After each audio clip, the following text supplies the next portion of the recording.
At 87, Jim Nabors reveals his marriage to Rock Hudson and isn't good. First, let me introduce more details about Jim Nabors because I know many of you in our age group still remember his image on the small screen from the 1960s. Jim was born on June 12, 1930 in the small town of Sylacauga in Alabama, a place where life was simple but full of hardships during the Great Depression. His full name is James Thurston Nabors. He was the youngest in a family of 3 siblings with his father Fred Nabors, a town policeman, and his mother, Mavis Pearl Newman. The family lived in a cramped 3-room house where his grandmother also stayed, and they had to raise chickens themselves for food. Jim's mother worked at a roadside diner. His father did all sorts of odd jobs like loading goods before becoming the only policeman in that tiny town. Sylacauga had only a few thousand residents, and Jim's father rarely arrested anyone, usually just taking them home and giving advice. It was a peaceful world, but for Jim, it was also full of isolation and challenges.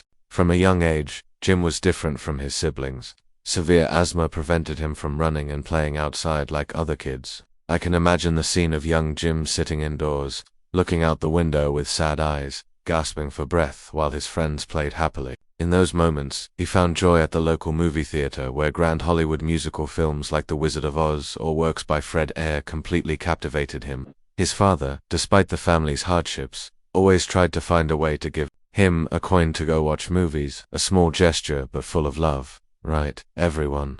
That's where Jim's desire to perform began to spark, and it became an escape for him from his physical limitations. As he grew older, Jim sang at home, played the piano passionately, joined the school choir, played the clarinet, acted in school plays, even competed in jitterbug dances at local contests. Jim liked being the center of attention, a way to compensate for the loneliness caused by his illness, and also a way to connect with people without directly facing his differences. But there was another secret deeper that Jim had to hide from his teenage years.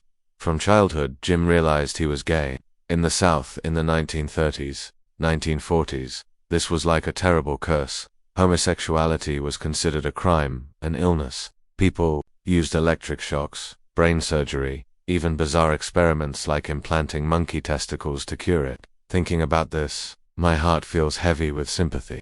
How could a boy share such a secret with anyone? Jim kept it buried in his heart, but he dreamed of big cities like New York or Los Angeles where gay culture was more accepted, especially during the pansy craze when gay bars and drag shows flourished in major cities from the 1920s to the early 1930s. That was his faint hope to leave the small town to live true to himself and pursue his showbiz dream. As someone who has witnessed society's changes over many decades, I see Jim's journey reflecting the common pain of our generation, those who had to live in fear, hiding the most authentic part of themselves to survive.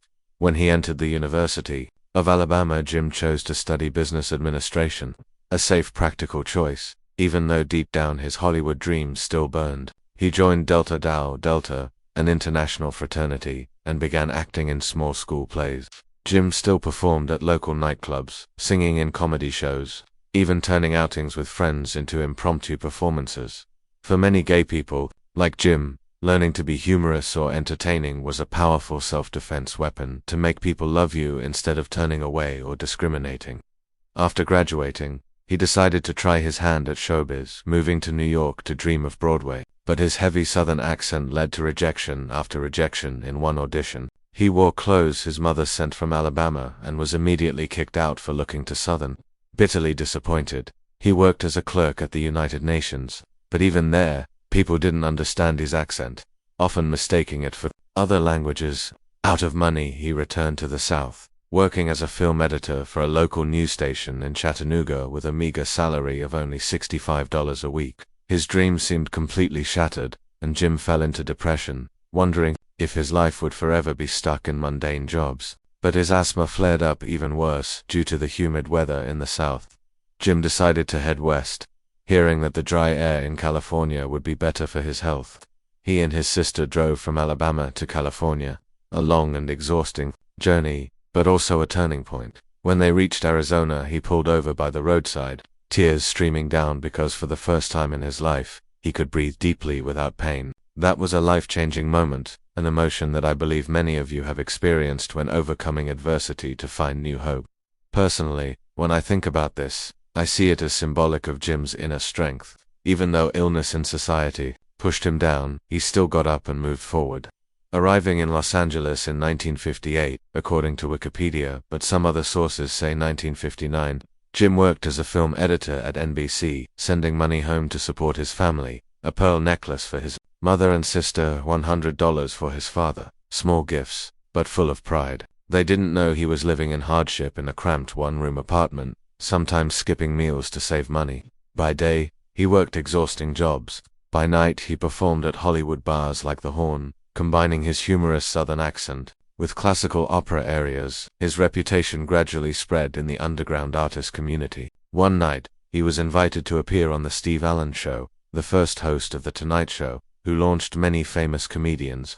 This was a big opportunity, and Jim seized it even though his mother initially doubted his ability to sing opera. After a successful performance, Jim decided to quit his stable job to focus on comedy clubs, working alongside emerging artists like Jonathan Winters, Bob Newhart, and Woody Allen.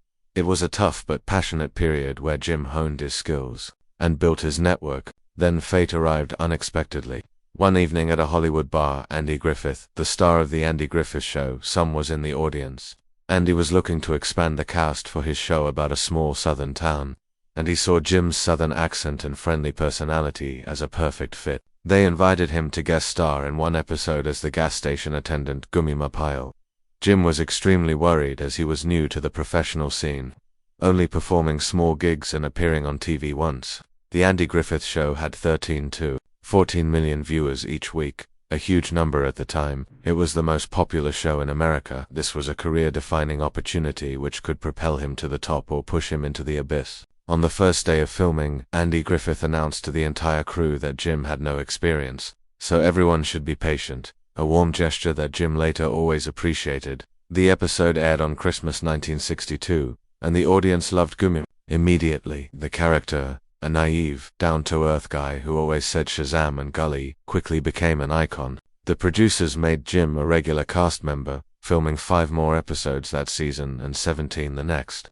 The role of Gummy suited Jim because it mirrored his own childhood, the son of a small-town southern policeman living simply and full of surprises with his hidden opera singing talent. The producers even incorporated Jim's wonderful baritone voice into the character, making Gummy stand out even more. The cast once toured a live version of the show, and Andy Griffith remembered the audience's reaction when Jim sang. The crowd fell silent, then erupted in applause.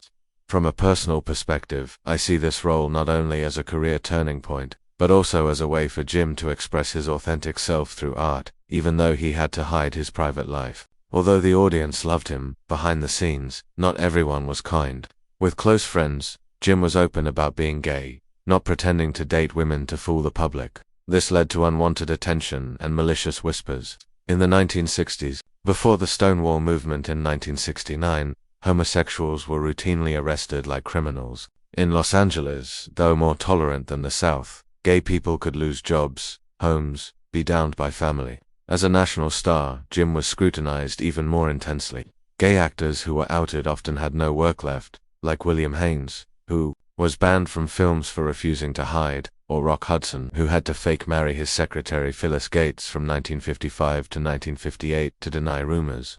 A marriage arranged by agent Henry Wilson to protect Hudson's masculine image. In the year Jim joined the show, there were rumors of gays secretly working in the State Department, and Los Angeles was cracking down on gays in Hollywood, led by the City Council and LAPD. Jim finally had his dream role on a popular show, but everything could crumble if the public knew Gummy Mapile was played by a gay man. From a historical perspective, this was a dark period in Hollywood where talent was buried by discrimination, and I often wonder how many great artists were destroyed for that reason.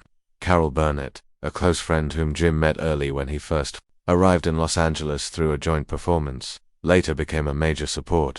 She recounted how the crew treated Jim with gay slurs behind his back. Ron Howard, the boy who played Opie on the show, later wrote in Morehouse book about how his parents explained homosexuality through Jim and how the crew used offensive language. Even so, on set, it was an open secret, but the audience didn't know, and Jim